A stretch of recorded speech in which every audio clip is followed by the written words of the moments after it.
I'll never get the opportunity to run with the flag, around my neck and feel that exhilarating feeling. When you're watching it and you're so excited and you're sweating for Emma Coburn and you're sweating for Shalane Flanagan, you can imagine that feeling that person feels. And I deserve to feel that. I didn't. I'm not going to get that. This is Running for Real, the podcast for runners who know that for every runner's high, there are just as many lows. All those just missed PRs, easy runs that feel hard, injury blues, and more. Each week, we'll talk to running, health, and wellness experts about their highs, lows, and best advice to build our confidence. Running for Real is about being honest, being brave, and most of all, not feeling alone. And now here's our host, Tina Muir. Hello, my friends. Welcome to episode 172 of the Running for Real podcast. Thank you so much for joining me today, for being here today. I'm very excited to share this episode with you, and I'm grateful you are here, so thank you. All right, so last week we had an episode with Claire Gallagher, and I hope that was really insightful for you. It wasn't really running focused, and I'm sorry to anyone who wants me to just stick to running things. I will for the most part, but I also feel passionate about some of these topics, and I think it's really important for us to talk about them. So yes, I understand that, in that situation, I kind of diverted away from usual kind of running topics. And a little bit again today, we will do that. However, I always try to relate them back to running and with the environmental stuff without kind of looking after this world. We're not going to have a place to run. So that ties back. And then today, each of these you will hear, I am going to also tie back to running. So if you missed that one with Claire Gallagher, I kind of we talked about what we can do as one-on-one individuals. What can we do to kind of look after this world beyond voting? I know Claire mentioned that in her previous episode, but, I understand that doesn't give us that many opportunities to do so. And not everyone can go volunteer for their Saturdays to go help with causes. So what else can we do instead? So I hope you enjoyed that episode, and please go back and listen if you haven't already. I would really appreciate every single person. You make a difference. We all do. Just like an ocean is made of individual drops. We are just drops in the ocean, but together, we make a big difference. So thank you for listening to that one. All right. So today we have Alysia Montaño on the show. This one is a little bit kind of not haphazard, but we recorded one half of it with her having to go to another meeting because she is incredibly busy.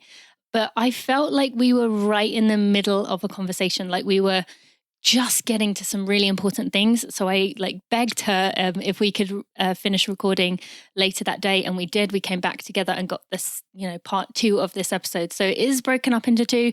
You shouldn't really notice too much of a difference because we kind of carried on from where we left off. But those of you who don't know Alysia, she is a 6-time USA champion, has run 157 in the 800.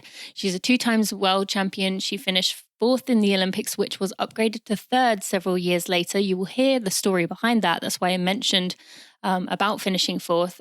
She did finish 4th in the race, but was upgraded to 3rd. We'll talk about really how that affects runners when that kind of thing happens, so much more than what we might expect and what you and I as kind of everyday runners looking on might see. So that's really interesting. Alysia obviously has done very, very well within her running, but she's also kind of accomplished a lot outside of her running. She is pregnant with her 3rd child and has been doing a lot to empower women. So this is really, really a special episode. And if you are a man, I know it can be tempting to kind of switch off when we talk about women who are really kind of standing up strong and encouraging other women. But we need your help too. We need strong men to also stand beside us and fight for us and do things to kind of help us be better and grow and get fair for all. And so thank you if you continue to listen. I really appreciate you. I want to take a moment to thank our sponsors just quickly, and then we will be right to the episode. Alysia and I have a very exciting announcement for you at the beginning of this episode, and I can't wait to share it with you. So let's go thank Generation UCAN, and we'll get to the episode. Thank you to Generation UCAN for sponsoring this episode of the Running for Real podcast. You've heard me talking about them for years. I am so thankful for this company. I have one of their peanut butter chocolate bars every morning, usually morning before I go for my run. That's kind of a go-to that I know I can eat it as soon before as 5 minutes before my run and have no problems before it. I also love to have the powders before my run. So you just mix a scoop with some water, shake it up. Although I do suggest doing it the night before because it kind of mixes together a bit better. And then have that as a drink before I go. Or you can have it afterwards. There is a protein version which you can mix with some water. You can put it in your smoothie. They come in vanilla and chocolate flavors and just delicious and just great for recovery with that protein, and it's got fats in there. Just a really good way to start your day. As I mentioned, the peanut butter bars are by far my favorite. I have those absolutely every day. However, when I am in marathon training, when I have a race coming up, the powder, I like the cranberry raspberry, is the go-to that I use to fuel my workouts, to fuel my races. I have done races entirely with UCAN as my only fuel source, and I've felt great, haven't had any sugar crashes. And that's one of the wonderful things about Generation UCAN. It is a steady release of energy. So whether you take it in one go or you take it kind of gradually through sips, which is often what I would do at the Boston Marathon when I used it, you can just know that you're not going to have that high and followed by that low. It's just one steady release of energy, which is wonderful. Now, even if you have used Generation UCAN in the past, you can get 25% off your order by using code TinaMuir25 at generationucan.com. That is a new code that if you haven't already used that code, you can use it to get 25% off. And I definitely recommend doing that. Go to generationucan.com, use code TinaMuir25. Alysia, I am so excited to have you on this podcast. Thank you so much for joining me. This is just wonderful to get to talk to you. Going to be a bit of a shorter conversation, but that is okay. Well, I'm sure we'll have other times in the future, hopefully some in real life. But thank you so much for being here. Thank you for having me. I'm so excited for our time, for us to just be able to dive into some conversations. I'm very curious about what you've got to ask me. Yes, well, I'm hoping we can get into some of it with the timing, but we'll see what we can do. But first, I would like we actually have an announcement together. So it's not that we are sharing a child or anything too intense. Don't worry for anyone listening. We don't have anything drastic, but maybe you can say it. What is our news? We're having children. Surprise! The most amazing news. Tina and I are now on Team Ultra. We've just signed for 2020. Very excited. And this is just going to be such an amazing year. I look forward to working with the team and just making some magic happen. Mm-hmm. Yeah. And I'm equally excited. Being in the Ultra Elite team is just such an honor for us both. And, I'm assuming this is what I saw from the email that we were included in, but I think we were the only two new athletes brought in this year. And so what do you think that says about this brand, particularly when you compare it to maybe other brands you've worked in the past, that the two primary, or that I saw, maybe just on the women's side, the two people they've signed are two pregnant women. What does that say? Oh my gosh. It tells us that we're changing the landscape of how we are looking at marketing sponsorships and just allowing for people to tell their stories, to make impacts, be of influence, to make changes within movement spaces. And it doesn't have to be a space in which it's been standard for men, where it's like, you're only a moving body and a valid moving body if you're not pregnant or a mom. And I'm just so grateful for Ultra to kind of be leading the charge in how we are seeing during maternity. We do deserve opportunities to continue to thrive and to continue to do our work, especially work that we're doing that hopefully is changing lives, not only our own, but hopefully allowing for people a space in which they can gain inspiration, insight, share stories. I'm not saying, I'm super magical at that, but that's what I really hope to be doing. And Tina, you've just been doing such an incredible job in sharing stories and putting yourself out there in that space as well. So I'm just really grateful that a pregnant athlete could be signed to continue to be within the sports space, within the active and movement space as we are, as our bodies are evolving and changing. I just think it says also a lot about their stance with supporting women. Yes, for sure. And I think, that it's it's kind of what the ultimate of what you want, isn't it? That they value us for more than a performance, for more than, what you can do physically. I mean, neither of us in 2020, I mean, unless something crazy happens, will be running a personal best, or will be running, you know, the fast, even close to it, I would imagine. But, you know, I think it says a lot that there is more to a person, there is more to an athlete. And you and I, particularly right now, I don't know about you, but I find people resonate with me more during this time than they do any other time, because it's a normal thing to go through. And it shows that even though you have maybe this ability to run faster than the average person, it doesn't mean your body can handle it any better. You know, you're still just a pregnant woman whose body breaks and whose body struggles in the same way. So I think it's actually, just so amazing. And anything else you'd add? Yeah, I definitely say people have related with me way more having been a pregnant athlete. I had been a 5-time national champion before I became pregnant with my daughter, and ran at nationals 8 months, pregnant.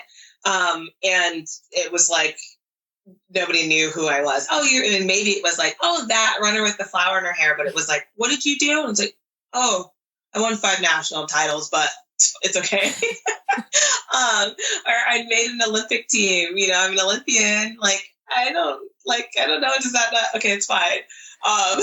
But having run pregnant at 8 months, at nationals in 2014 really allowed for conversations that needed to be had. Yep. Allowed for me to have them much better than it did before I'd become pregnant with my first child. And then continue those conversations, and the impact that I've been able to have has been so much greater, to be completely honest, having been a mom, than it had been just because I had national titles or had the title of Olympian. I think definitely some of those things are helpful, but honestly, becoming a mom and the topics behind motherhood have been some of the greatest things that have allowed opportunity for me to truly incite, make change, make an impact, and hopefully, leave a legacy. Did that surprise you with that video that you became, like you put on, I think it's one of your social media says that pregnant runner. Did that surprise you the way that did take off? Or were you kind of like, about time? Like, what were you thinking? No, I thought it was hilarious. That's why it'd be like, that pregnant runner, because it just was funny. People would see me and say, oh my gosh, your face looks a little familiar. And I'm like, I don't know where you would have seen me. Did you go to Cal? Are you from New York or from Southern California? Do you know this person?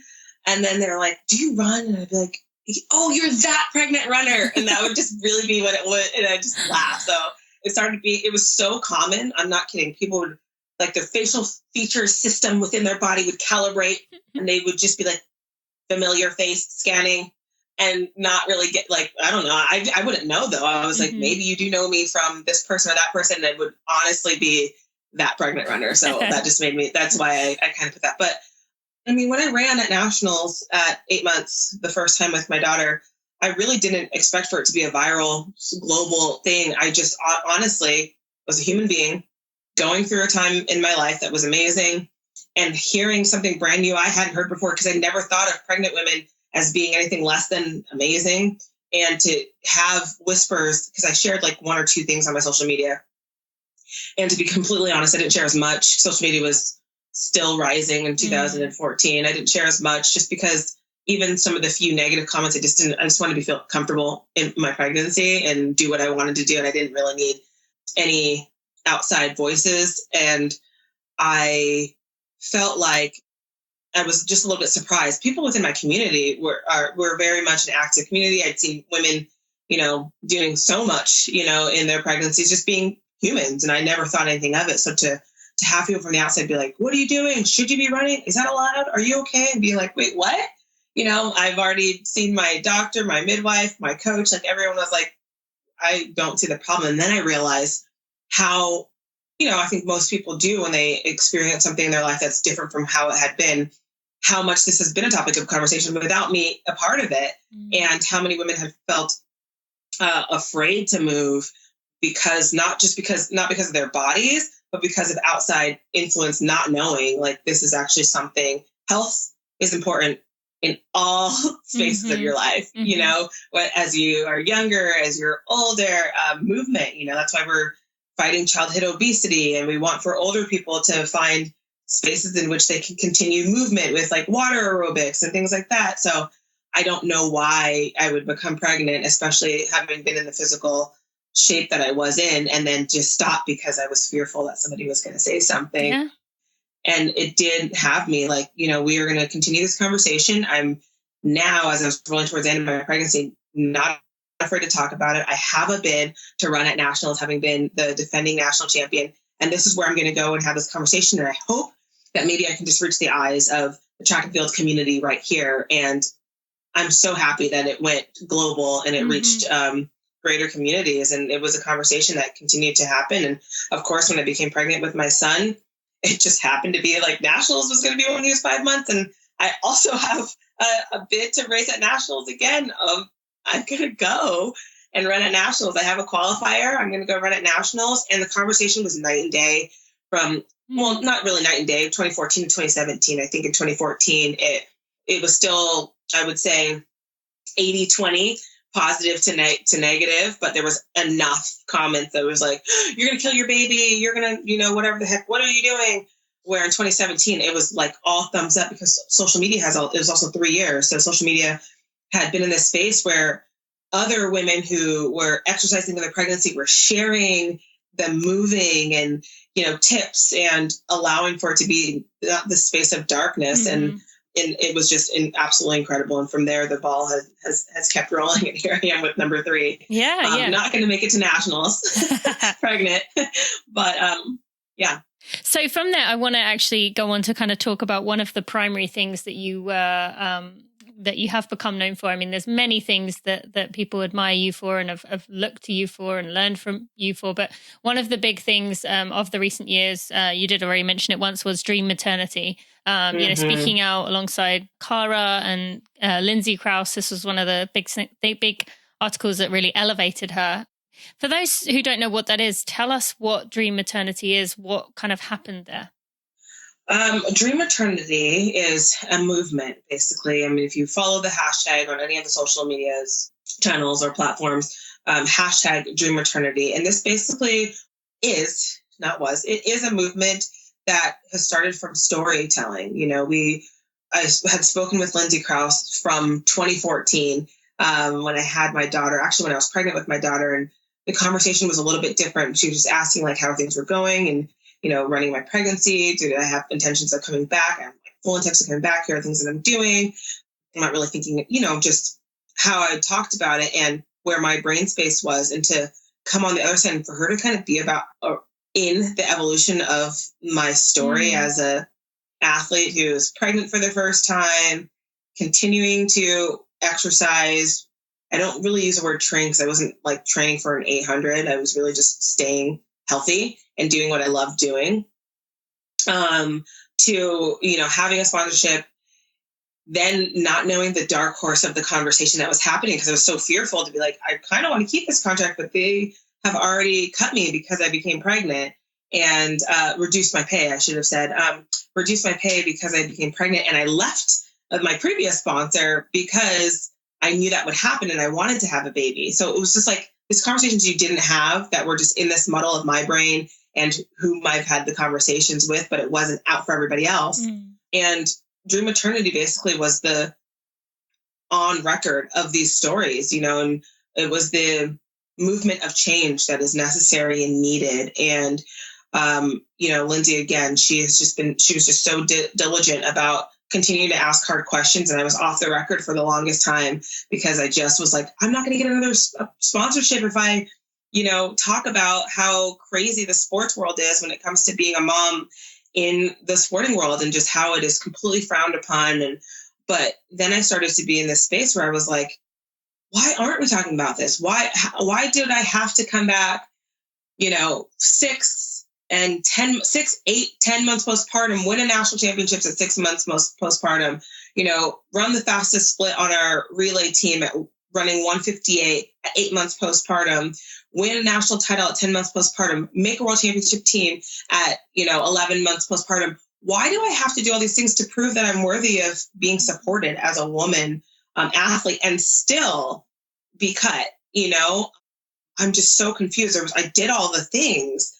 And I just realized like, this is across all industries, and we had that conversation, but I am in the sporting industry. Let's start right here. And let me tell you the truth about what we need to challenge and how we need to challenge the status quo, where we need to go towards looking at sponsorships, how they're working right now, how the sporting world is not set up for women to evolve if we choose to, which, to be honest, we all evolve. Whether you choose motherhood or not, we should be celebrated as full people. And oftentimes, motherhood is a part of that for many women, many females. So that was Dream Maternity. And now, I'm in this space where I've just been really head down, driving companies to change how they look at supporting women, especially in the sporting world. But I want to be able to move the needle. And I found out how much sport really does speak to the rest of the world, and in so many ways, when it comes to, health, when it comes to mental health, when it comes to, inspiration, when it comes to, fighting through challenges, celebrating small victories. There's so much correlation between sport and life in general. That's why people gravitate towards it. That's why people love marathons, all the metaphors they pull through it. And so clearly, again, evolution for many women can include parenthood. And that's what we wanted to do. So now, like I said, I've been really putting my head down and digging to look towards relationships, partnerships, sponsorships that allow for me to do this work full time, which is changing Dream Maternity from movement to impact. And I've been really working, actually, I've got a meeting coming up after this, to founding a space in which we can bridge the gap for women athletes. And then from there, we want to be able to bridge the gap from working women who could be real estate agents, independent contractors. They could be podcast hosts who are funding their own maternity leave, and we could potentially find a space in where we are like, okay, we can grant you a scholarship for 3 months. Tina, we are going to, with our, foundation that was Dream Maternity, moving it towards the end mother, we are going to fund you for 3 months for childcare so that you can thrive in doing your podcast. So those are the spaces that we are really working in. We're diving super deep. It is so much work, but totally worth it. Hey friends, did you hear my exciting announcement and Alysia's exciting announcement? I am thrilled that this is the place we get to announce it. And thank you so much to Ultra for sponsoring us. How cool is that? It goes better than that. Not only are they supporting us, but they want to support my listeners too. And Ultra has offered to every month this year, they're going to give away a pair of shoes to one of my listeners. So all you need to do is to go to tinamuir.com/ultra. That's ALTRA, tinamuir.com/ultra. And you can enter to be a winner of a free pair of shoes of your choice. You can look around the entire website, pick whichever shoes you want. And I'm going to be picking a winner at the end of each month. So be sure to go enter. Go to tinamuir.com/ultra. You can win a pair and you can see what this amazing company is about. If you need to know more, I would go to the Ray McClanahan episode. We talk a lot about Ultra there and how important it is to get the right shoes for our feet. I want to thank them for sponsoring me and this episode. They really are a wonderful company, and I'm so excited to be able to announce them to you and tell you more about them in the coming months.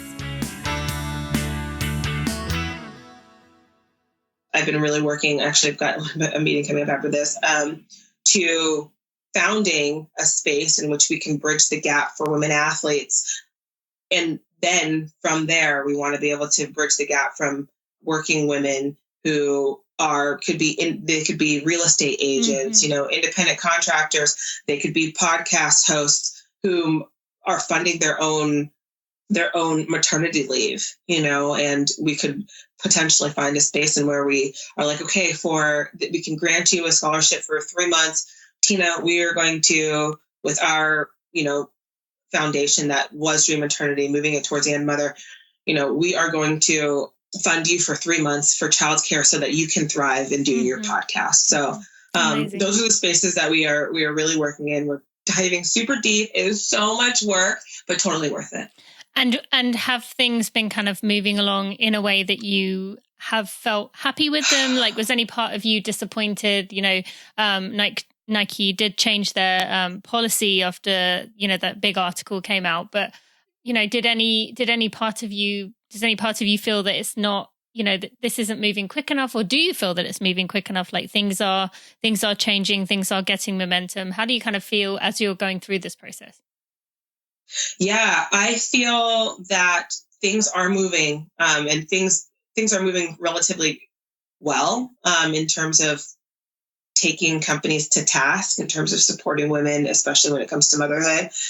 As we know, I wrote the op-ed, the New York Times op-ed, which was huge, where I just kind of expressed exactly what had happened in my career. Part of me even talking about that was because, from a social media standpoint, everyone's asking, are you going for this? Are you doing that? And I'm like, felt like I couldn't explain to people what actually was happening. 2016, I was honest. I didn't make the Olympic team. That's where all of our, contracts are like, do this, do that. And all of the things that I'd done before, it's like, it didn't matter when I said, what are you going to do in the next couple of years?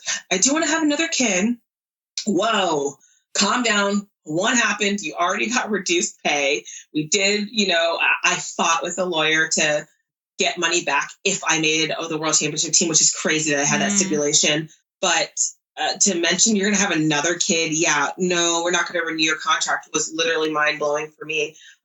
So, taking companies to task was my number one mission. So I do feel like it moved quickly, but it wasn't without me pushing up against that fence. Like I was pushing it down. I went on all of the media tour right after the op-ed had come out with New York Times, and they'd asked, this is great. They said, yeah, we acknowledge this. I'm like, no, that's not good enough. This is what we need, and then the next day, okay, Nike said that they changed it like this. That's not good enough. That's not guaranteeing this change. Okay. The next week, Nike said maybe. And I'm like, that's not good enough. We need this to be hard-lined, changed within contracts that you will be protecting this space. And then, they took some time, and instead of having their beautiful PR statements that kind of, okay, Alysia, go away. I was like, she's not going away, Yeah. And, I had, of course, there's, of course, it was so much positivity and people being like, what? I didn't even know this was happening in sports. But of course there were, many, a few individuals, I should say, mostly men, who would say things like, you don't think that you think you deserve to be paid while you sit around or whatever the whole thing is. I'm like, or just, what I mean, everyone that's listening, just searing, or the way that you are, what do you expect for companies to just, now that you're being a bitch about it? I'm like, because I'm asking, this is what happens though, because you asking for what you need as women, we are called names that are, aggressive, angry, a bitch, and I just kind of love, I would go through these sort of things. I'd listen to Kehlani's song, Crazy. Like I go crazy. And there's a line that she says in there. She goes, if I got to be a bitch, I'm going to be a bad one. And I was like, that's cool. I was like, call me whatever you want. But like, here I am, Alysia Montaño. I'm going to be bad bitch that's going to make some changes, and I'm going to hold you to task. So in terms of just answering that question, it had to, from May to August, that's some time, but it takes more time to change policies, other spaces. So I'm very happy with that. And then from that, to have gone through, I just did a podcast actually with Dawn Harper. I can't wait for it to come out, where she just talks about what she's doing right now, having no support and trying to continue to do sport in a way where you can compete with the best women in the world that are doing it as a pro, and what it takes and how she saved money and kind of just digging into her finances now. And for me, I know that so well, because from 2016 to 2019, I did that. And I shared at the end of 2018, very candidly, I just said, I don't know how much longer I can do this, guys. I've been digging into my savings, and money goes away when it's not coming in. You're trying to do it that way. You're trying to pay for childcare. And I'm like, everything's just going away to just have an opportunity to run happy, free, and fast in the way that I would be able to do it as a professional athlete. So to answer your question, everyone that's like, are you going to go for it? I'm like, it's not that easy. It's not that possible. And I just don't want that to happen to another woman. Yeah. Now I'm super gung-ho about being the one making that change for them. And that's where my mindset is. That's where my head is. I'm not even yeah, I want to go and make this team. I'm really like, I want her to be able to make that team. I want nobody to tell her because she wanted to be mom, as well, that this is just cut off for you. And so that's where my mindset and my changes. And so, yeah, to have companies, because that's what I want to do, come behind me and now support that cause and sponsor me to do this full time has been like, this is exactly during maternity. It's so crazy. Yeah. Talking about it has allowed me, companies like Ultra, to stand behind me and say, we want to support that. Absolutely. Like, we want to help you make change. What else can we do? To have Kate and Shay, maternity activewear company, say, I can't even believe there wasn't a space for women to come back to fitness in which they can nurse comfortably without having their breasts like spread out all over the world, and also have there to be great, support and to help combat impact from, coming back and having your body feel like, okay, this is something that needs to be supported, not only your body, your mind, your soul, but also your ability to continue to move, and it's just been Nude Hydration was another company that was right away, came right on with Ultra Running. That was just like, our contract doesn't have any reductions or anything like that in terms of performance, but we are 100% standing by you regardless of pregnancy and postpartum period. We 100%, you are full human. We love you. And then having United with Earth. So I had all these companies, I'm telling you, from zero to these companies, when I talked about where I needed support with change, be like, yes, check. And now I'm paying it forward. Yep. I'm really making sure I'm utilizing this time to really hammer this home, and I'm not waiting for more Nikes to have me press them to saying, yes, I'm actually handing it to them and saying, here's how we're going to do this. Mm-hmm. And then how did like Alice and Felix come into this? Because that, added to the momentum kind of going, especially with this being... Yeah, when you have 12 medals, it's very easy to be like, okay, what does she have to say? So I'm like, Allison, let's go. And so how was that when she said like, because I can imagine like she's quite a private person. That had to be for her a pretty big deal to speak out. So like, tell us about the moment she kind of said to you, like, I'm going to do it. Like, I'm going to speak out. Oh, I exactly, Allison hasn't been shy about saying she's shy.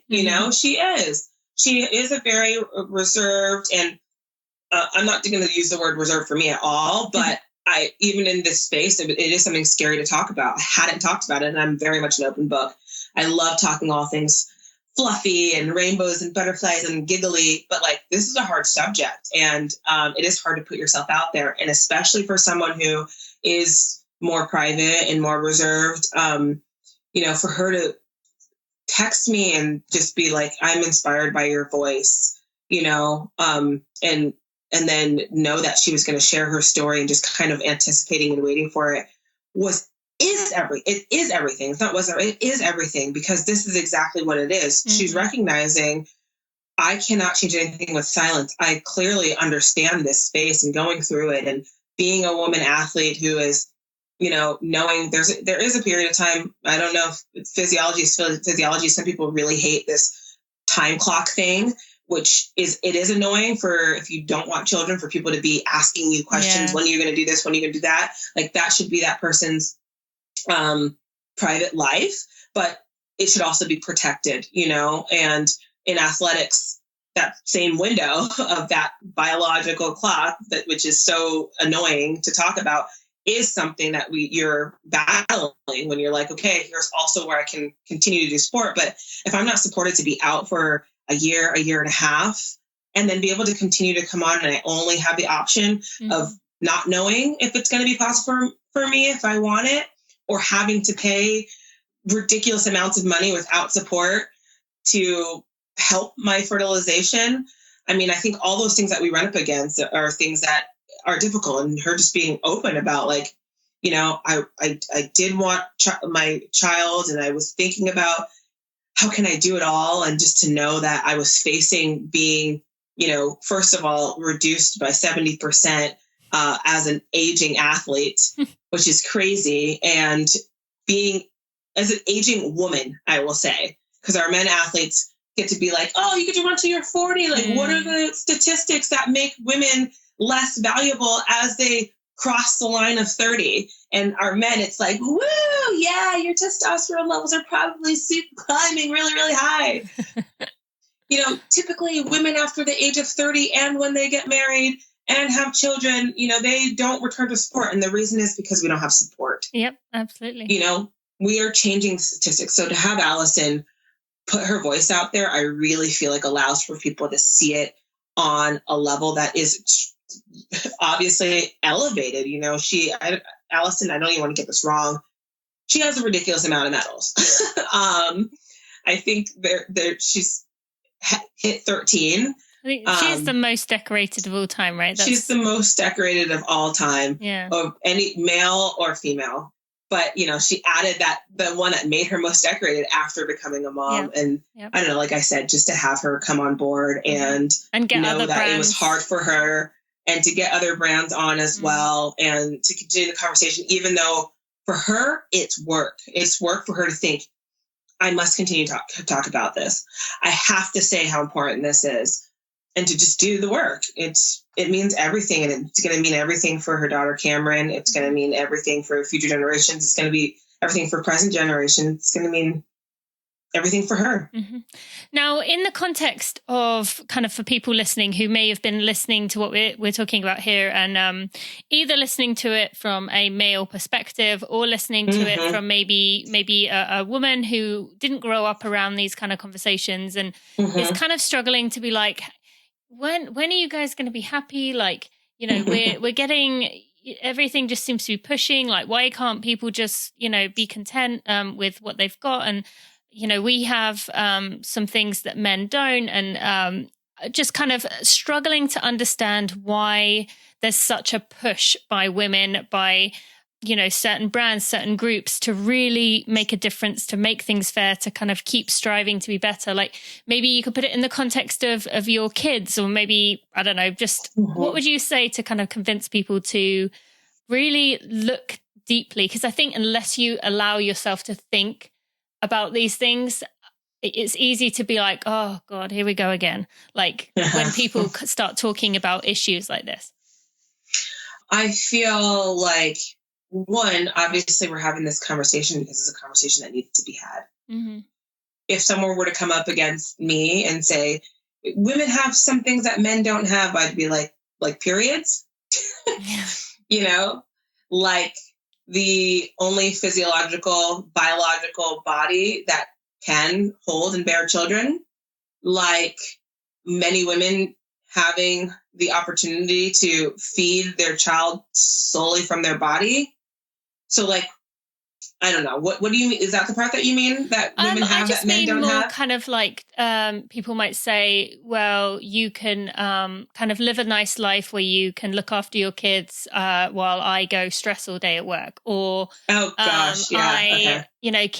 can I don't know, get away with being emotional and saying things and gossiping with their friends. That there's things, not that that's something that's positive, but like there are some things that being a woman kind of does have its upsides, and people listening just maybe like, how's when are you going to stop asking for more, kind of thing.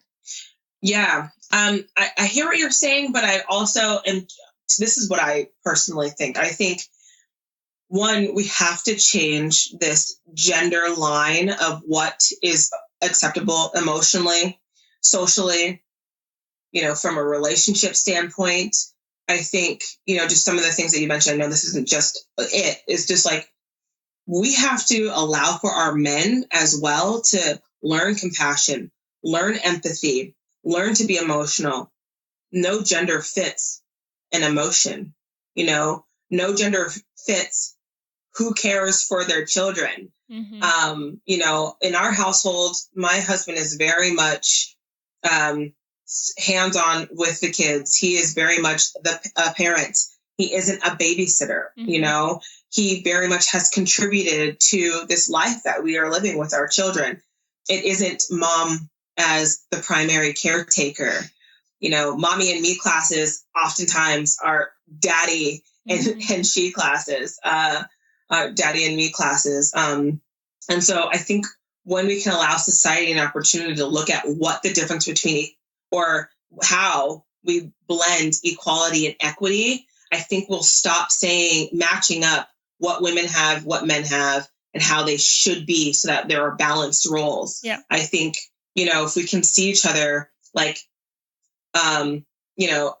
equity would be if somebody is, there was a really great poster that kind of shared this. There was someone who was, had a equal line of vision. Technically, it wasn't actually equal line of vision. It was like a banner. If you were to just walk up to a railing and be able to look over it, the taller person would be able to have a clearer line of vision, and the shorter person would be kind of looking in between the rails. But that rail is equal.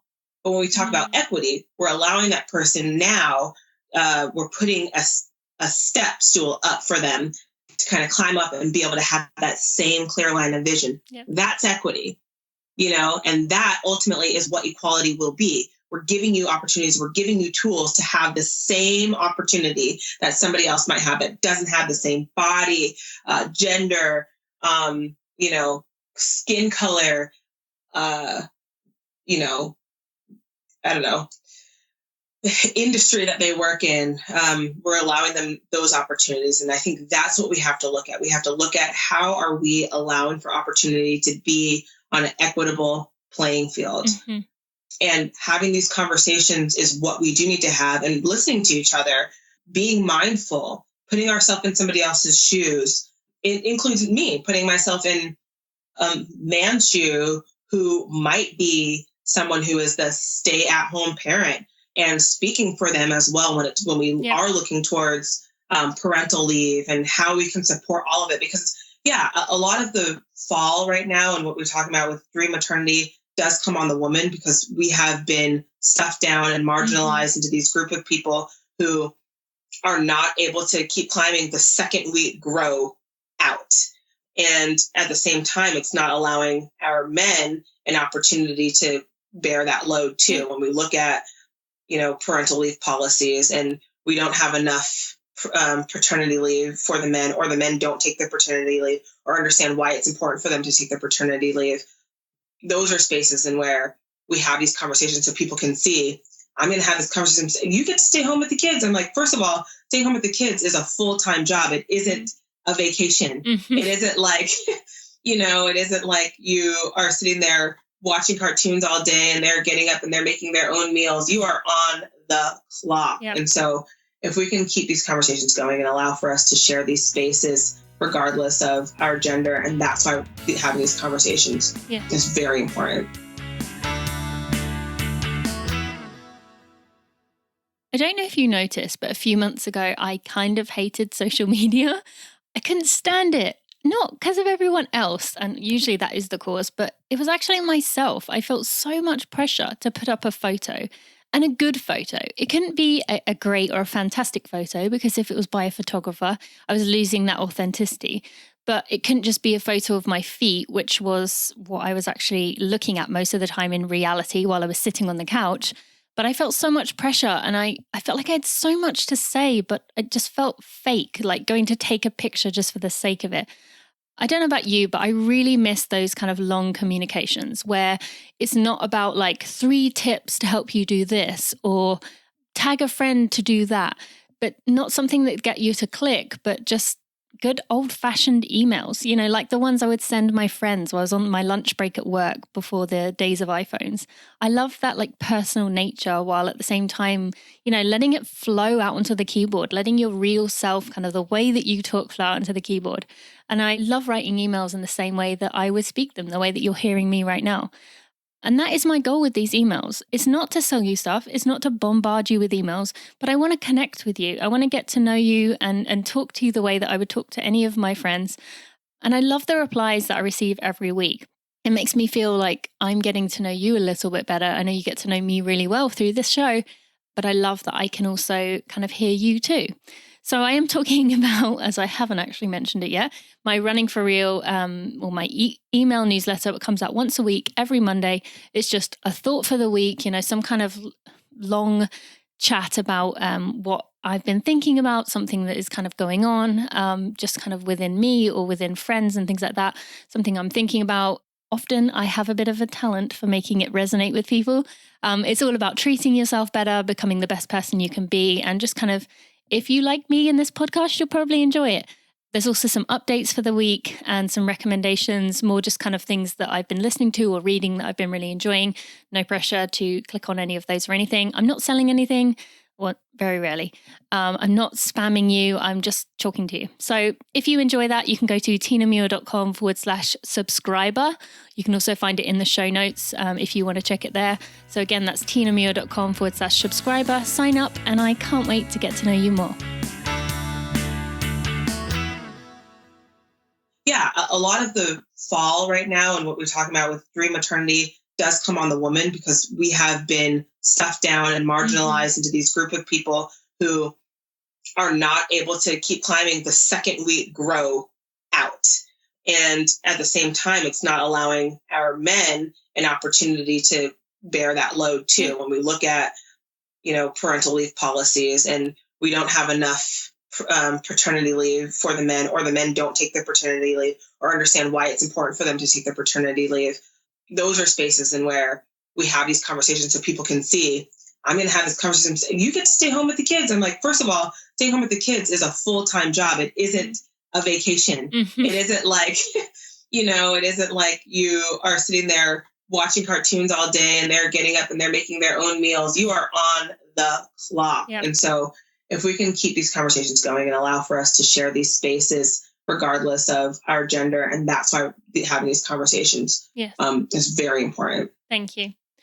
But I want to go on to a few other things. But before I do, for someone who is listening, who is thinking, okay, I understand all this, and, I realize that this affects you and you need to fight for what you deserve because you are an athlete, you've worked hard, this is your life, this is your career. But how do I fit into this? How is my running affected by these conversations? Or how is me talking about my situation within running helping this? So for the average person listening, bring them in. How do they get involved in this, or why is it important to them? Yeah, I think one of the biggest things I just want to know is it is our duty as people within society and communities to make sure that we are banding together and we are helping facilitate changes that make lives better. Ultimately, none of us would be here if it wasn't for a woman. Some woman held you within their body and birthed you. And so just to recognize the tough points of how it is to just thrive in any arena, we should have the opportunity to try our best and be supported while we do it. And so if people can just break it down and take it outside of sports, take it outside of running, and just recognize it as a natural thing that happens within life. And part of that can also be within the sport industry. I think that we can recognize how important it is to allow us a full opportunity to do our very best, and also to have be a whole person. Mm-hmm. One of the things I like people to just know is, and just to remember, is that athletes are not just athletes. We're people, and we have whole emotions. We have whole desires. We have other things we like to do that isn't just running at a professional level. And there are real life things that happen to us too. There are deaths, there are births, there are birthdays, there are weddings that exist within our lives. It isn't just wins and losses. Mm-hmm. And so when we can think about life on that spectrum, I think that we can better support one another. And it doesn't always have to be you when you think about how you can help make changes. I think those are some of the greater things that I want people to remember. It doesn't have to be you to help incite change and know that this is for a greater good. Mm-hmm. And I kind of think that just in the same way that athletes are now opening up more about things that they struggle with, kind of showing those of you listening that, we, all the elite runners out there go through a lot of the same struggles that you do, or, maybe just because you've got extra gadgets or extra resources doesn't mean that you're not struggling with things. So in the way that elite athletes are kind of letting you into their lives, whereas previously it kind of been kind of very much hidden away behind the curtains, here's me on the podium. You also have to kind of think about what you can do for these people who inspire you, especially the people who are kind of putting themselves out there and speaking up about things, if that thing particularly relates to you.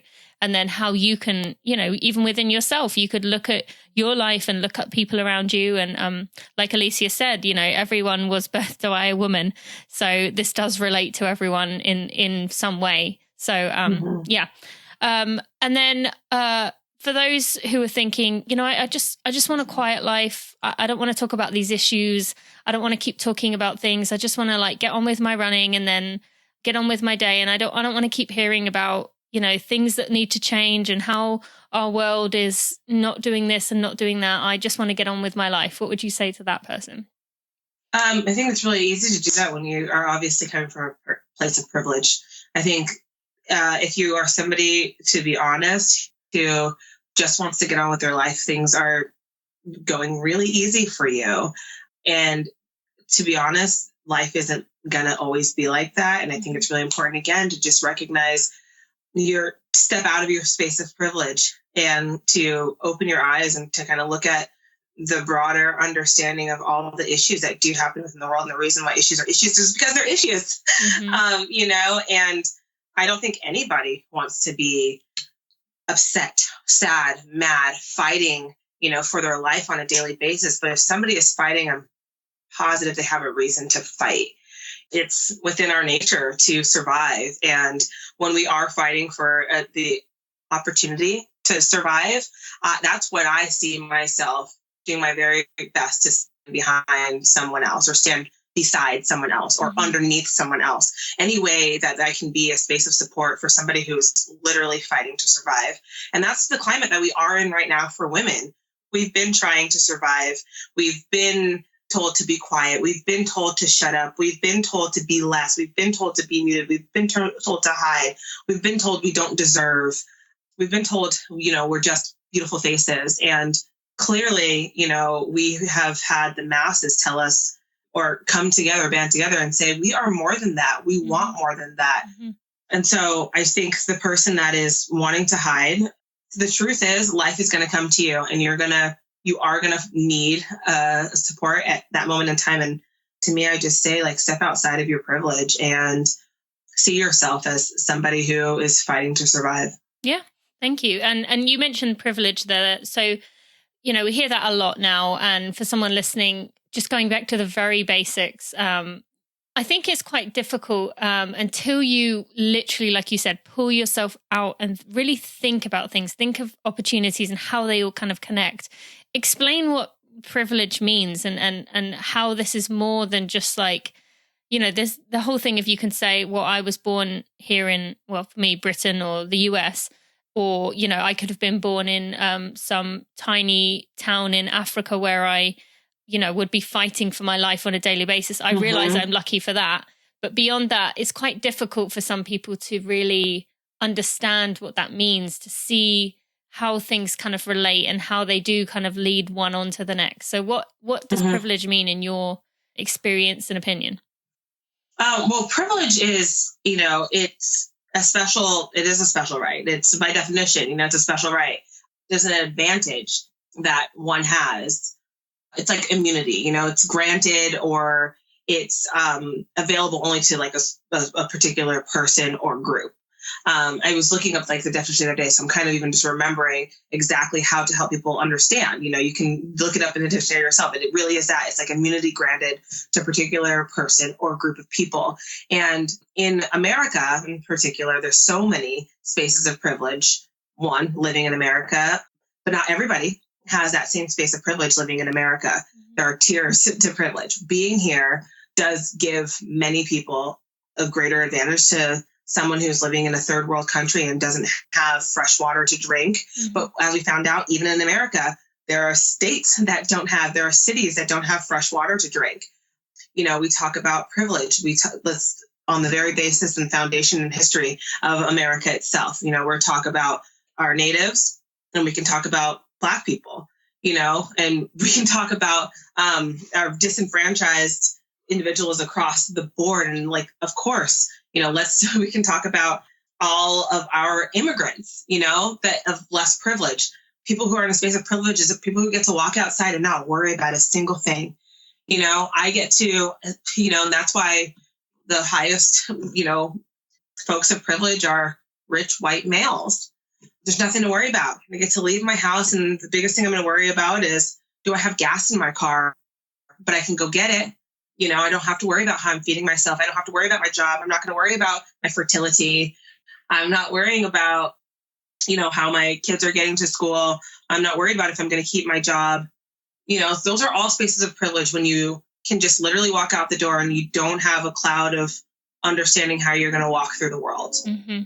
And so, yeah, for people just really, again, like I said, recognize your privilege. I think that's really huge because there are so many spaces of underprivileged individuals in which we can help them if we can just step outside of our clouded ideals of how important our world, our perfect little world is. Mm-hmm. I mentioned to you before we recorded that Lauren Fleshman kind of talked about this with you and her as she started exploring, the privileges, the fortunes that she'd had in her life, and kind of getting to a level of friendship with you where she was comfortable talking about race and how different your upbringing was, despite you going to the same high school. Now, with that, you have obviously come a long way since high school, and I would imagine you now realize that yourself have quite a lot of privileges, maybe that other people do not. And do you often have to check yourself as well, kind of remind yourself of like how far you've come, how lucky you are?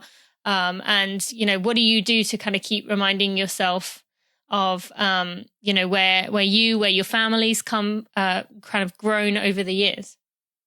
Yeah, I mean, definitely. I come from home with two parents that were together.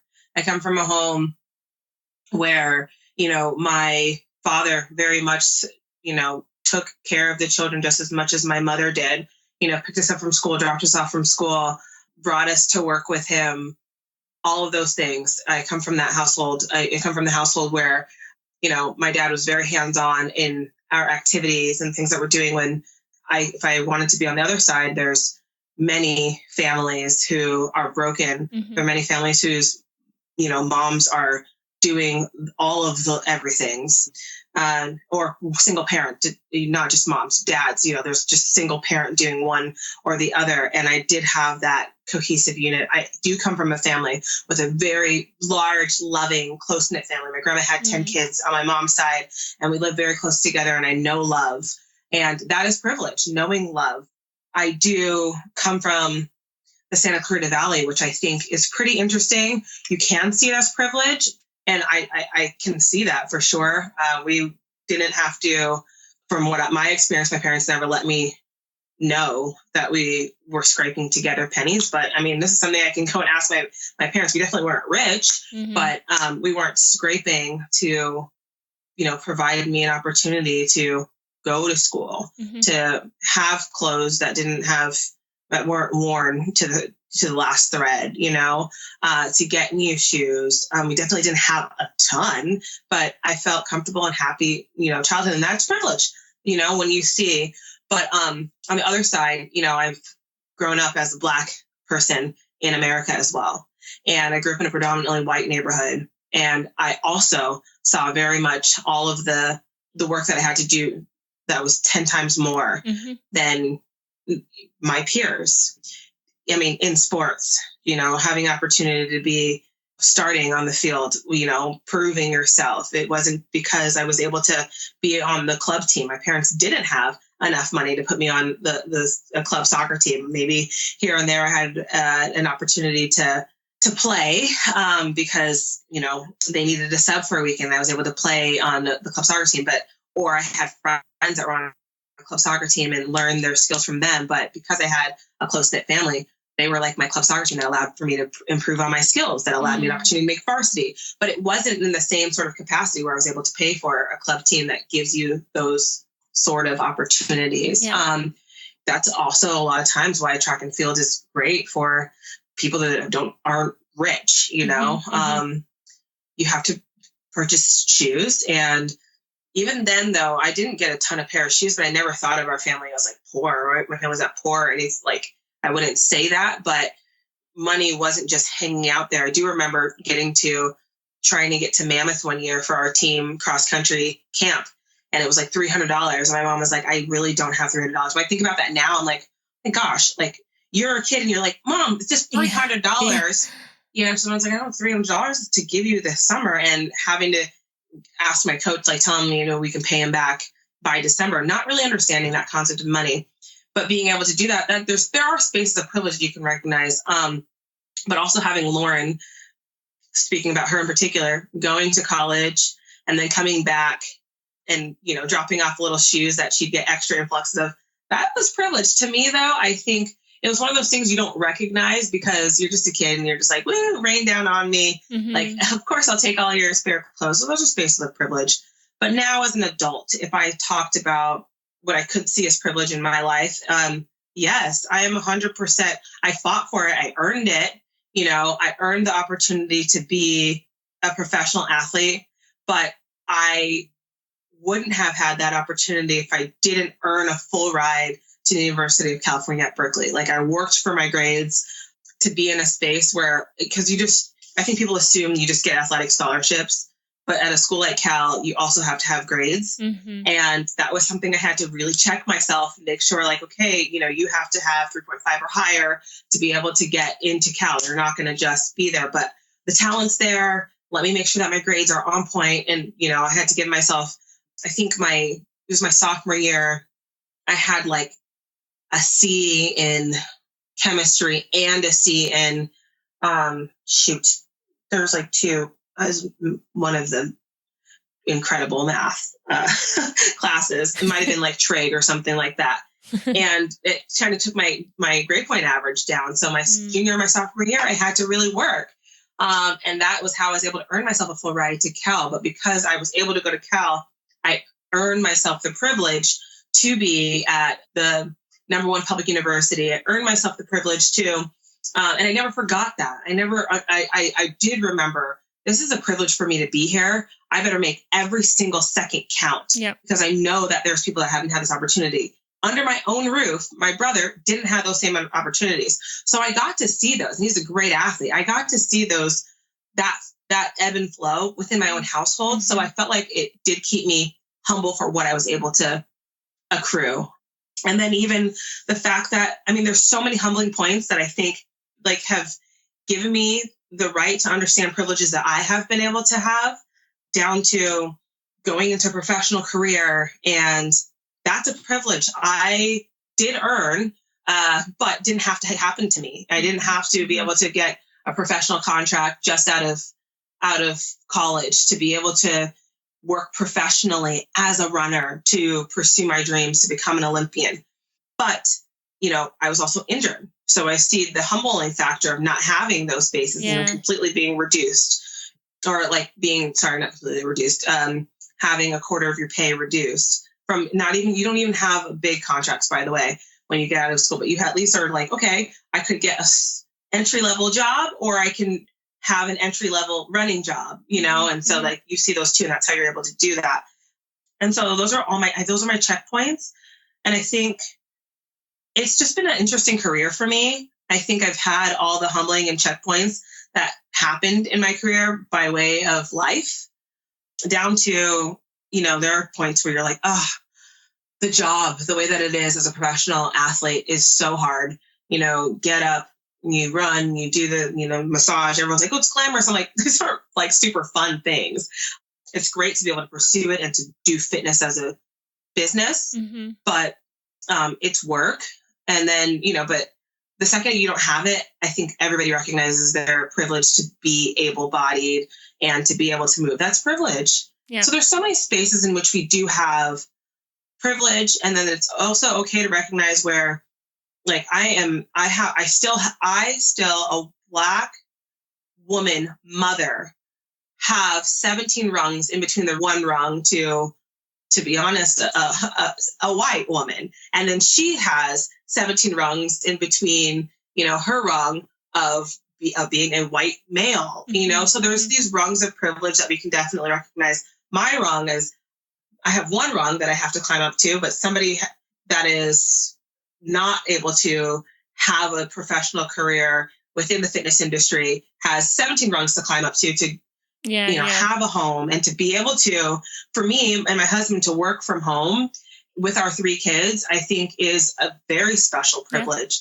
Yeah. And we do not take it for granted, which is why I maximize my time. And I make sure that when I connect with my sponsors and the people that are supporting me, that I can do my very best to do right by them. Mm-hmm. And we can see this partnership as something that we can help make impact and keep this world going together. And I think that's the responsibility that I feel.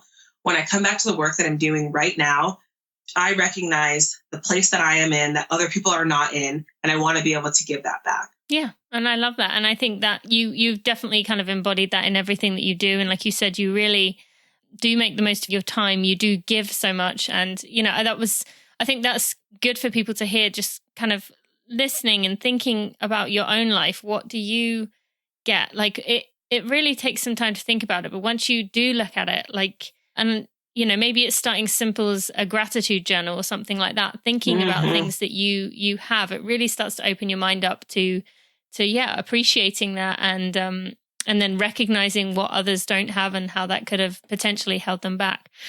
Now, one other thing I wanted to kind of talk to you, another last final kind of controversial thing is being, USA champion, having run 157 in the 800, 2 times world champion, finishing 4th in the Olympics, and which then became upgraded to 3rd some years later. Now, for someone listening who thinks, well, what happened, karma came around, that person got their medal taken away from you, you got your 3rd medal, you had an little award ceremony to get it.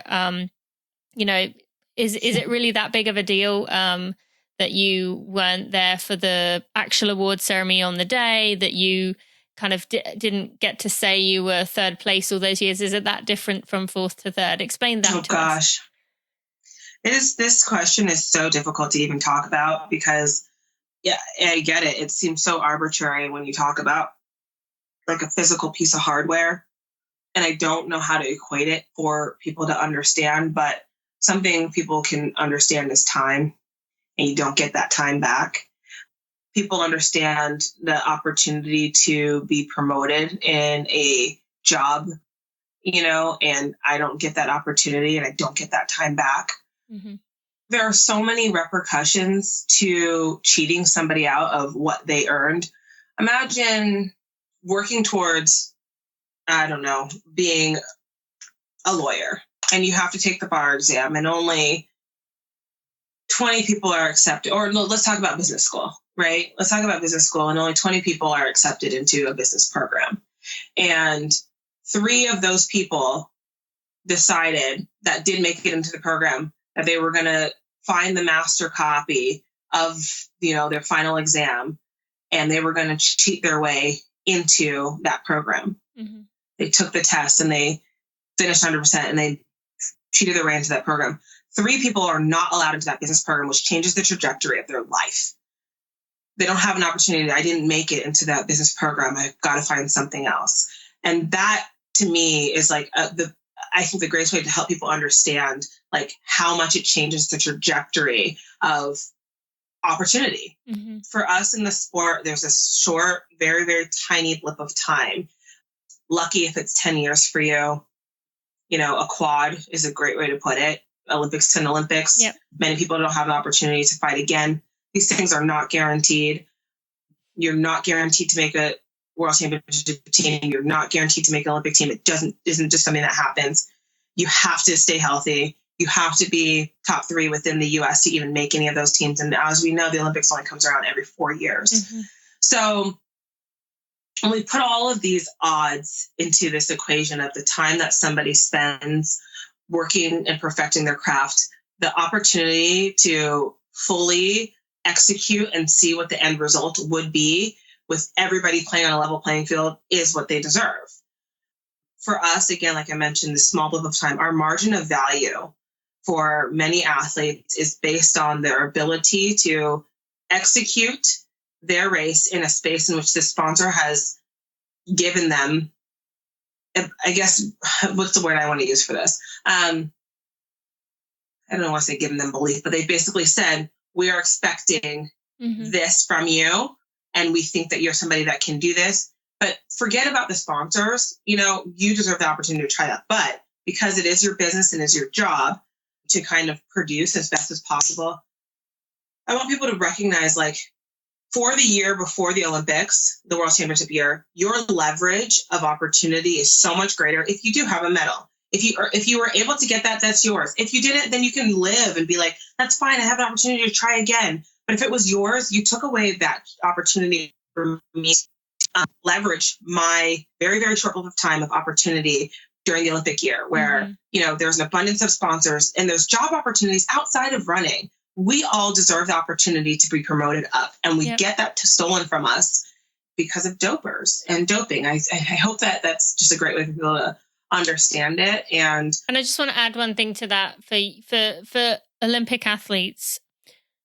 It may sound like, well, what's the difference? Is it really that much of a difference between fourth and third? Well, it is. Like the medal, the podium, it's not so much about the significance of the medal, the piece of physical metal that it is, but it's what it represents. And correct me if I'm wrong, but the doors that open when you can say podium, or when you can say, gold, bronze or silver, is just exponential compared to fourth. Like you might as well have, you're just a participant at that point. Is that right? Yeah. And that's so crazy to say, like, you can be fourth in the world and think, you're just a participant. But when you talk about just that bargaining power of being a medalist, if it was something that was yours and you don't get it until 9 years later, or for me, 6 and 8 years later, something crazy like that, you've lost out on that very, very small blip of opportunity. And I can, and again, talking about privilege, if you want to do the rainbows and butterflies for what has happened, is yes, I did get it. So now it's something, it's like, I can add to a resume. Some people have never been able to see that opportunity come through back around to them. The point of underprivilege is the athlete that never had the opportunity to beat out that doper to make it to the final round to try the top 3 spots. So there's always going to be this, and I always think about those sort of things. This is why I'm like, eradicate dopers. Like, let's make sure when we get to that final, every single person that's lining up are the people that deserve to be there. But yes, you're right about it's not just about, it's about what it represents. And I just want people to understand, like, the blood, sweat, and tears that go into hard work is the blood, sweat, and tears that go into hard work. And the representation of it is the manifesting that hardware. And to be a 0-time medalist, outdoor medalist, to 3-time, almost, well, it's 2, but there's one more that is being investigation. It is in trial right now. But to be a 0 and 2-time world champion bronze medalist, it's just crazy to just think about. I can't tell you the amount of conversations that I've had with sponsors, Olympic sponsors, that were like, in 2011, especially, that were like, well, do you have any world championship medals? And you're like, well, no. And then your contracts, I'm missing a ton of money that I earned. And it's like fighting to get that money back from sponsors that, do you get that money back within your contract. How does that work with? I have to fight for it. I've got to write a letter to who's first, Nike and ASICS, and say, here's the money that I earned, to whom it may concern, I'd like to rectify this issue. And I believe they have a choice to, if they are going to pay me or not. I'm not under contract with them. I think they do. New Balance has done the right thing, and they paid Brenda Martinez for her discrepancy. IAAF does have to pay me, and they haven't paid me. IAAF has to pay me the difference between my 4th place finish at World Championships and the bronze medal, and they haven't paid me. So, and these guys like getting away with a lot of stuff and keeping money and stealing money. So that it's just like that. There's the other side of that energy. That's my money. You can't steal that from me. Yeah. So you already stole my moments and my times on the medal. And the biggest thing I want to talk about is the moment. I'll never get the opportunity to run, or at least to go back and run with the flag, around my neck and feel that exhilarating feeling. I'm not getting that. And you can see it when you're watching it and you're so excited and you're sweating for Emma Coburn and you're sweating for Shalane Flanagan. You can imagine that feeling that person feels. And I deserve to feel that. I didn't. I'm not going to get that. And so that's gone. And then biggest thing I like to mention is the importance of the people that support you. And they don't really care if you've gotten the medal or not. They're with you. The tears, the emotions, the waste, the expended energy on the feels, knowing, especially when you know. But my grandma was with me in 2012 when I towed that line. It was her first time, these special moments. I was an Olympian. The first time I ran as an Olympian, first time we have a centurion in the family. She just turned 100. And it's just such a special moment in 2012 for us. And I was so excited and so determined. And in October of that year, it was her birthday. And in October that year, she passed. And I sat there, I talked to her. I didn't know she was in the hospital on her birthday, but she asked for the nurses to turn on the TV because her granddaughter was running at the Olympic Games. And I had no idea. Nobody told me. We made a shout out for her on NBC. She was wearing a flower in her hair, thumbs up, go Alysia. I had no idea she was in the hospital at that time. And then to come back and to lose her in October and this many years later, know hey, when you were there, I actually earned that moment. I don't get to share that with her. Yeah. Well, and she didn't get to see you, watch you with pride running around the track with your medal around, with your flag around you. And I just want to remind people that if the camera left those people running around the track for a minute and went to the 4th place or 5th place finisher, it's utter deflated. And, so for you, all those years would have been kind of so close. There was that negative, that comes along with it. Whereas really had it actually, you got the result that you deserved.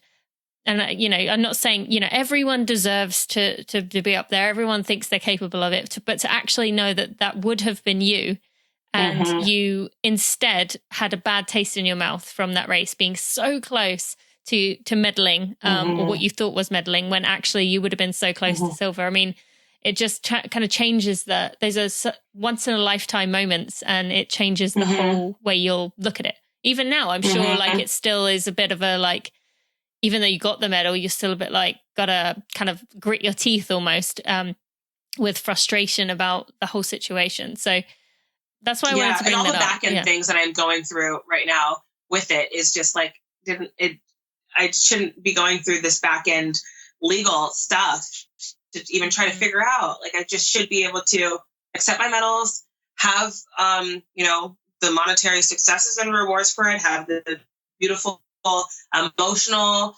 successes and feelings from it. And, I talked about having lost my contract in 2016, expressing, I wanted to have another kid and, going through 2 years of having scraping through the bottom of the barrel that, there's just so much that didn't have to be. Yeah. And I earned it. It's not like I'm just only if I would have finished 3rd, and I'd never earned 3rd place, I did. Yeah. And I don't know. So I don't know. I do feel like I'm hitting this space of just numbness of emotion on it. And I don't know what that means. And one more, just to wrap up here, because I know we're going over on time. I'm doing this from memory. I just remembered this while we were talking about it. You either met up with or were around 2 of the Russian whistleblowers a few years ago.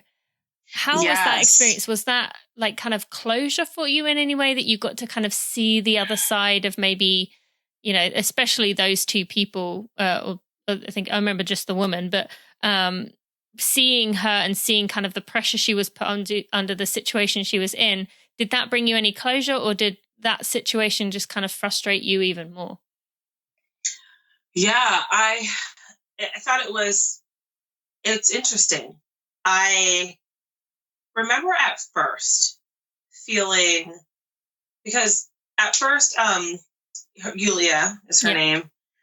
It felt like she was getting a lot of praise, for the whistleblowing. And I didn't quite understand the full story of what it meant for her to be a whistleblower. And I did have a feeling at first of the only reason she told is because she didn't get to make the Russian Olympic team. But then I was like, wait a minute, there's so much more to this story because everybody in the media hears it. This is why podcasts are great. You get to hear more in-depth parts of a story that you got a blip of. Mm-hmm. But I got to hear more of the background of her husband, actually. Her husband is like kind of a little bit of an unsung hero. He's in the background. But he was working with RUSADA, and he was able to be like, this person's doping. This is what this person's taking. This is what this person's taking. If you are going to do this, you and I are done. I want a divorce. Like, that's part of the story that isn't even like told. Mm-hmm. And it kind of made her take a step back and think like, this is a conversation I had with her. I literally was able to talk to her, and I wasn't afraid to have this conversation with her because that's how it felt at first. Like, I was like, it's because you didn't make the team, but I'm happy that you whistle blew, but this would have never happened if you, but anyways, it's like, you can't think like that. You have to be grateful and thankful that it came out, and that's where I moved to. But initially, like, that's how I did feel, being honest, human being here. Yeah. And when I saw her as one of our keynotes, that's why I was like, you're the keynote, but okay. But I saw her, and I just decided I was going to be brave, and we were going to have this conversation. I said, do you mind having a conversation with me and meeting me at the pool at this time to, kind of just talk? And her husband came and kind of helped do a little bit of translation of things, kind of sat over on the side with their son, was swimming in Arizona. And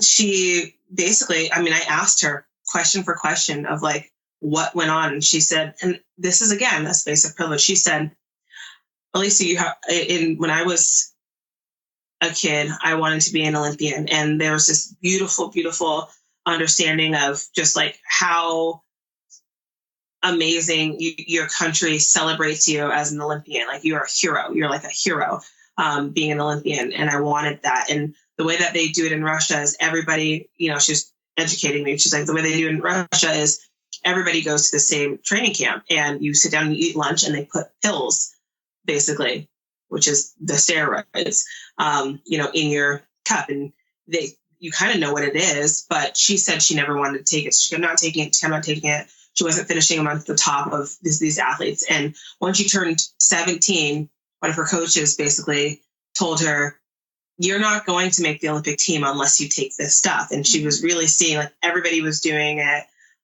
This must be how everybody's doing it. And they told them things like, every country does this. Every single person that's at the Olympics is doing this. And that's what they're told as a young kid. That's what they're told. And so they start doing it. So I felt empathy for her as she was explaining her upbringing, trying to make it in this sport, and how the influence was completely different, how the culture was completely different. And it was bringing her up as this athlete that only knew doping as taking, drinking your milk and, eating protein, Well, I want to pause on that like, I think you have some people, I certainly have some people in my life who have been coaches or have been people who I trusted so much growing up that if they said to me, hey, take this vitamin, it'll help you get better. Everyone's taking these because they help you. I would have done it because as a kid. Yeah. So you expect that you expect to be protected. And so that was part of her upbringing. And I felt for her. And she said, it was Vitaly, I think is her husband, kind of being like, this is not okay. This is actually, I'm sitting on other blood panels, and these athletes are doing just fine without any of this. This is doping. This is illegal. This isn't allowed. There's reasons why these things aren't allowed. And, for her to kind of go back and explain to that. And then talking about her health issues that she has now that, she was taking all this. I don't even know the names of half of the stuff that it was. She could say, but, she can't, can have like nearly fatal issues happen because of the amount of influx of steroids and iron that's within her blood. Just crazy stuff, So yeah, now I felt like that I got to come level with her and just like a conversation. I am really grateful that her trajectory and her story was the way that it was, because it ultimately changed the landscape for me. Like we would have never known if it wasn't for her. We literally would have never known. Yeah. She recorded the right people, and that's just how it was. So coming face to face with her, I feel like I didn't know I would feel grateful. And I didn't know I would feel relief, but I did. I thought that I would just be like annoyed. And I'm happy. And I applaud her. And I think that it also made me recognize we do have to create a space that makes it really comfortable for whistleblowers to come out and to not be painted as black sheep or to be told like, oh, you only did this for your own gain. Like it has to be a space that's like, thank you. Mm-hmm. And that's just how I feel now. Well, and even, like Cara speaking out about, what happened, Mary Kane speaking out that there was some attempts on them to make things look, like Cara was bitter or that mm-hmm. Mary was just, annoyed because she wasn't doing as well. And Steve Magnus, he was definitely kind of, I listened to the Clean Sport podcast recently and you realize how much Steve actually put on the line to do that. Mm-hmm. And it wasn't a great mm-hmm. situation for him. And that's even here in the US. So exactly. Yeah. And then also, just to go back really quick, if you don't mind on Julia, like she put her to put these people out there and to allow me an opportunity to get medals. She's fighting for her life. Oh yeah. So, I mean, putting that in perspective, And what's that documentary called? Icarus. At the beginning, you're kind of looking at the guy, Gregory, like, what are you doing? Like, how messed up are you? And then by the end, you're mm-hmm. like, oh my God, like he's literally in hiding for the rest of his life. Mm-hmm. Like that's mm-hmm. what he's, mm-hmm. what he's kind of done here. So yeah, I definitely think things need to change and we need to keep these conversations going. All of the things we've mm-hmm. talked about today have been so important. And I want to thank you so much. Encourage the listeners to go back to the Cara episode, the Lauren Fleshman episode. And actually Molly Huddle and I talked a few weeks ago just about doping, so you can get a bit more on that. But as much as I feel like we could talk for another hour, thank you so much for this time, for just opening your heart, for all that you do on behalf of people everywhere. I'm just so thankful for you. So thank you. Thank you, Tina. This has just been such an incredible opportunity, and I am so happy to be on Team Ultra with you. Yay for Ultra. Oh, and for the listeners, go get yourself a pair of free shoes that they are giving out every month from now. There's more information in the show notes. My friends, if you have a minute and you could leave a review on your favorite podcast player, Apple Podcasts, aka iTunes, Stitcher, Overcast, Pocket Cast, Spotify, or whatever else podcast player you use to listen to this podcast. Or if you would subscribe to this podcast, you will help me get out in front of new runners to make our tribe even bigger and even better. It might not seem like you as one person can make a difference, but really it helps a lot. And it shows me you appreciate the hard work I put in for those. Thank you so much. So good. I just love that woman. I love what she stands for. I love what she believes in. And I really think she is making a massive difference in this world in such a positive way. I cannot wait to spend hopefully many more hours with her as we are both on Team Ultra. I am just so excited about this. As I said at the beginning, I feel so incredibly empowered. The fact that Ultra signed 2 new athletes for the year, both of which are pregnant women. I think that speaks so much. And friends, remember I said each month for the rest of this year, or I say the rest of the year, each month this year, Ultra is giving away a free pair of shoes. So you can go on the website, you can take your pick and they will send you a pair of shoes.